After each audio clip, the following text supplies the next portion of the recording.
देखु ए कथा आपण मैंने जानी कथा हूँ दीर्घ दिन समस्या कथा ए कथा दीर्घ 25 वर्ष ऊर्ध कथा ए कथा आपण मैंने जानी पाखापाखि बालेश्वर धरी गंजाम जिला मध्य जो भाव कूल खाऊची ए कथा सारा ओडिशार कथा यही कथा जदि समस्यार समाधान हो पार सी हूँ माननीय मुख्यमंत्री निजे चाहिए समस्यार समाधान हो पार एटी आपण मैंने जानी जो आरजीपी ठारे जो समुद्र ठारे जो कूल खाऊची एठी माननीय मुख्यमंत्री इच्छा प्रकाश पाखापाखि 80 कोटी टंकार अल्प दिन मध्य टेंडर हाँपाई ताहा जीव एथि मध्य आपण मैंने देखते कौन पड़मपेटा गाँ जो पड़मपेटा गाँव जो कूल खाऊची ए कथा आम कौन माननीय मुख्यमंत्री को भी एक चिठी लिखिचु एठी आम जिलापाल को भी आसी कौन आम अनुरोध करी समस्त जिलापाल कथा हूँ ओडिशा सरकार माननीय मुख्यमंत्री कथा हो कौन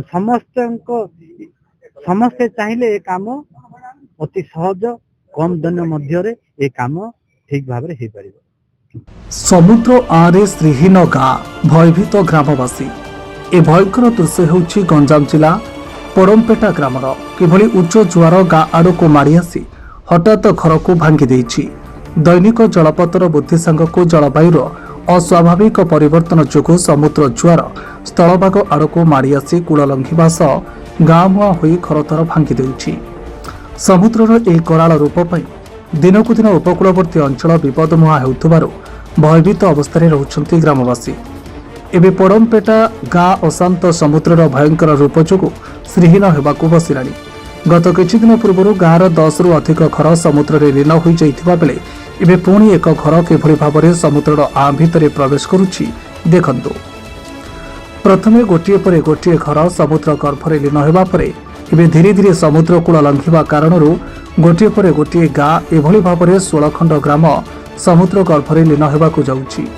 एपरिकी दिने ग्रामरू 2 किलोमीटर दूर में समुद्र रहिथिबा बेले एबे गाँ मुहरे समुद्र। गंजाम जिलार पालीबंथ पंचायतर 9 खंड ग्राम और रामगढ़ पंचायतर 7 खंड ग्रामर आदिवासी एबे जीवन और जीविका पई संघर्ष जारी रखिथिबा बेले केतेबेले जे ए गाँ गुड़िक समुद्र मध्य लीन होइजिबो ताहा कहि हेबो नाही। तेबे पूर्व 2022 अगस्त 10 तारिख में राज्य सरकार और चेन्नईर एआईओट सह एमयू होइथिबा बेले ताहा एपर्यंत कार्यकारी होई पारिला नाही। तेबे गाँवर एभली अवस्था देखि जिला प्रशासन स्थानीय लोकों सह आलोचना करथिले। विलंब न करी यथाशीघ्र समुद्र कूल निकट में पत्थर बंध सहित सीमेंट कंक्रीट वाल निर्माण करने को ग्रामवासी माने दाबी रखिछन्ति। बेल थाउ थाउ जदि तुरंत पदक्षेप निया न जाए तेबे पड़मपेटा भली आउ किछि गाँ समुद्रर गाँ आम भितर लीन होइजिबो। एपरिकी मानचित्ररू किछि गाँ सबुदिन पई लिभिजिबो। तेणु प्रशासन एथिप्रति तत्पर होई कार्य करिबा आवश्यक। Brahmapur Sanjay Kumar Vishwal report the public media. मो ना दिलीप छोटराय पालीबंध पंचायत एक सरपंच। आमे आज जिलापाल पाखक आसलु। आमे आपण माने समस्त जानचंदी आपण माध्यम रे आमे सारा राज्य को ओडिशा सरकार को आमे अवगत करैछु। जिला प्रशासन को भी अवगत करैछु। आपण माने जानचंदी जे कंटियागढ़ फटुआकुदी कंटियागढ़ पड़मपेटा नीलाद्रिपुर एमिति कि 6टा गाँ सहित आउरी 50 खंड गाँ आक्रांत हेबे। तेणु जो भयभीत जो आमे चिंतार रहिछु जे जीवन आमर रहिबो कि नाही। तेणु काली आज राति भी कौन हम कहीपरि मात्र आउ 5-10 मिनिट गला निश्चित समुद्र कंटियाड़ भितर पशिबो एवं 10 खंड गाँ निश्चित समुद्र भितर विलीन हो कथा आम आज जिलापाल सहित आलोचना कलु। आम आसीलु 5टा गाँव एवं 100 रु ऊर्ध्व लोक आसलु। आम सीधा सड़क जिलापाल सहित आलोचना करूँ। सी प्रतिश्रुति आमको देइचंदी आमे बुद्धि विचारी आलोचना करूँ। सी अन्य डिपार्टमेंट अन्य ऑफिसर सहित कथबार्ता होती आम आगे किंतु सार प्रतिश्रुति देइचंदी सत कथा किंतु आमे गोटे स्थायी समाधान सहित करा जाऊ ता सहित काली की कौन हम आज आम चाहूँ आमर व्याकुलता एवं आमर जो इच्छाटा जे आम जो भयर वातावरण होती राति पाइले भी आज राति पाइले भी भितर समुद्र पानी पशि जाई पारे। यार गोटे निच्छक एवं प्रकृत कथरा बाहर करके गोटे निश्चित आम सुरक्षा दिंतु।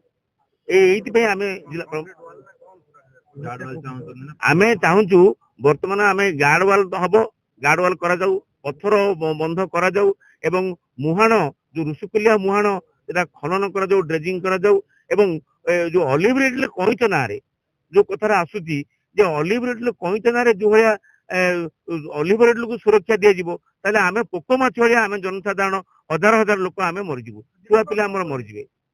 ଜିଲ୍ଲାପାଳ କହିଲେ ଯେ ଆମେ ସେଟାକୁ ବିଚାର କରୁଛୁ ଏବଂ ଅଳ୍ପ ଦିନ ଭିତରେ ତାର ସମାଧାନ କରିବୁ, ସେ ଆମକୁ ପ୍ରତିଶ୍ରୁତି ଦେଇଛନ୍ତି।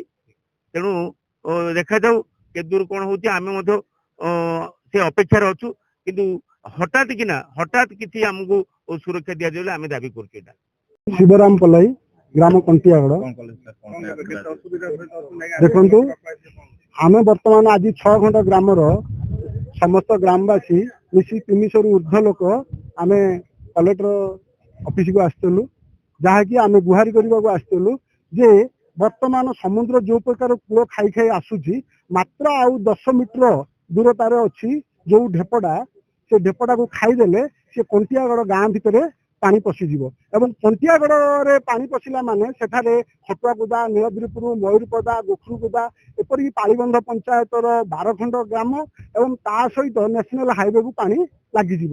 ଯାହାଫଳରେ ଏବେଠୁ ଯଦି ସରକାର ଏବଂ ପ୍ରଶାସନ ଯଦି ସତର୍କତା ଅବଲମ୍ବନ କରି ଆମକୁ କିଛି ସୁରକ୍ଷା ନ ଦେବେ, ତାହେଲେ ଆଗାମୀ ଦିନରେ ଏତେ ଧନ ଜୀବନ ଏବଂ ଜୀବିକା କ୍ଷୟକ୍ଷତି ହେବ, ତାହା ଆଉ କିଛି ସେମାନେ ଚାହିଁଲେ ବି ଆଉ କିଛି କରିପାରିବେ ନାହିଁ।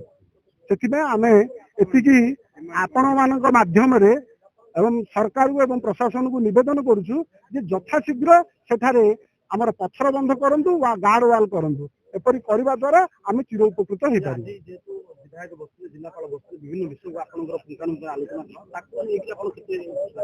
ଦେଖନ୍ତୁ, ଏବଂ ବିଧାୟକ ଏବଂ ଜିଲ୍ଲାପାଳ ଯୋଉ ପ୍ରତିଶ୍ରୁତି ଦେଲେ ଏବଂ ଆମ ସାମ୍ନାରେ ବି ଯୋଉ ଅଫିସର ମାନଙ୍କ ସହିତ କଥା ହେଲେ, ଆମେ ଭାବୁଛୁ ଯେ ସେମାନେ କାର୍ଯ୍ୟ କରିବେ, କିନ୍ତୁ ଆମେ ଚାହୁଁଛୁ ଯେ ଯଥାଶୀଘ୍ର ଆଜି ବା କାଲି, ଆଉ ଯେତେ ଡେରି କଲେ ଆଉ ଫଳ କିଛି ମିଳିବ ନାହିଁ।